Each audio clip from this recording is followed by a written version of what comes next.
Amy had spent the last 20 years juggling a demanding career with her responsibilities as a wife and mother. Her husband, Charles, had retired early from his corporate job, and although they had a friendly relationship, it had become more strained over the past year. It wasn't that they were at odds. Rather, they had become roommates who orbited each other in the same house, but rarely connected. The morning sun streamed through Amy's home's large bay windows, illuminating the soft gray tones of her living room at 58.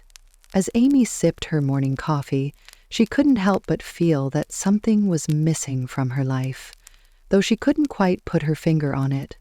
The morning sun streamed through Amy's home's large bay windows, illuminating the soft gray tones of her living room at 58. As Amy sipped her morning coffee, she couldn't help but feel that something was missing from her life, though she couldn't quite put her finger on it. That afternoon, Charles's best friend Paul dropped by unexpectedly.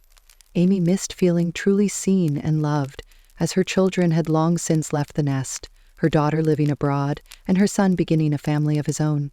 For as long as Amy could remember, Paul had been a regular at holiday feasts and family get-togethers, a retired professor who laughs warmly and smiles easily.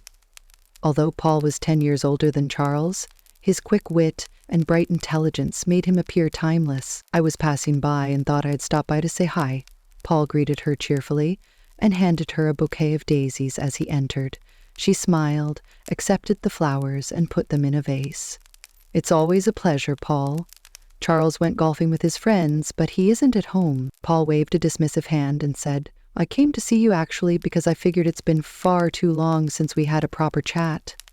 As they settled into the living room, the conversation flowed naturally because of the sincerity in his voice. Paul talked about his recent trips, how much he enjoys fixing old furniture, and how happy he is with his expanding rare book collection.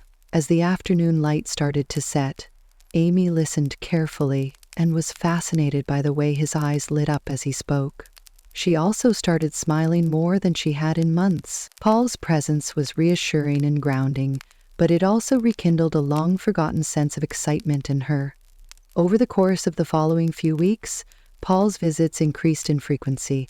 Occasionally, he brought over fresh produce from the farmer's market, and other times he just stopped by to chat and have a cup of tea. Amy sensed a growing bond between them, and one rainy afternoon they sat together by the fireplace and noticed a subtle but noticeable change in their gazes. Paul looked at her gravely. "Amy, may I ask you something?" She nodded, her heart pounding a little quicker. "Are you happy?"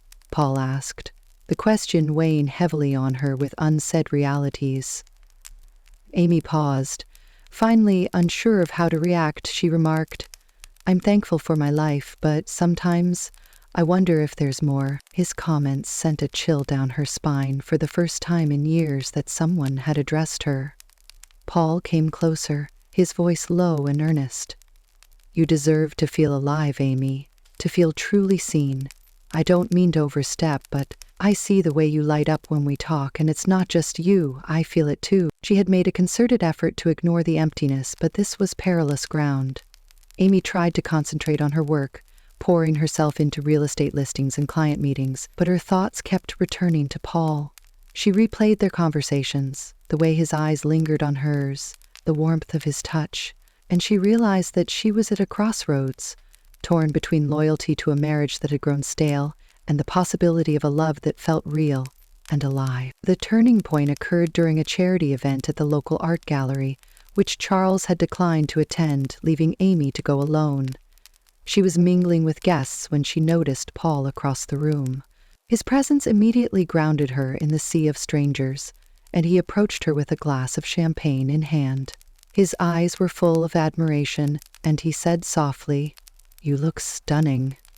They spent the evening together, their bond growing stronger with each shared laugh and glance, and by the time the event was over, Amy realized she couldn't continue to deny her feelings. As they made their way to her car, the cool night air encircling them, she turned to Paul and said, "Whatever this is between us, it scares me, but it also felt like the most honest thing I've felt in years." Paul put his hands to her face, his powerful yet delicate touch.